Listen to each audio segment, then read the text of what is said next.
Tahimik ang ospital, maliit at kakaunti lang ang pasyente sa gabi. Ngunit may mga kwento na hindi binabanggit sa orientation. Isang gabi, habang nakaupo sa nurses station, narinig niya ito sa unang pangyayari. Tatlong mabagal na katok sa lumang pintuan ng records room.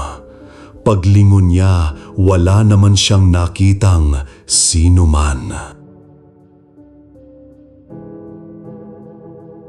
Kinabukasan, nagtanong si Olivia kay Mang Ernesto, ang matandang janitor ng ospital.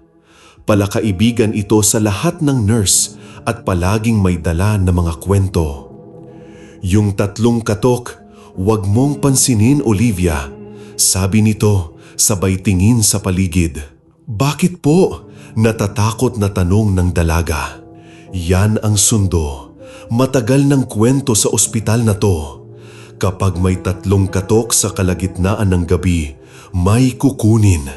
At mas malala, kapag sinagot mo, baka ikaw ang isama.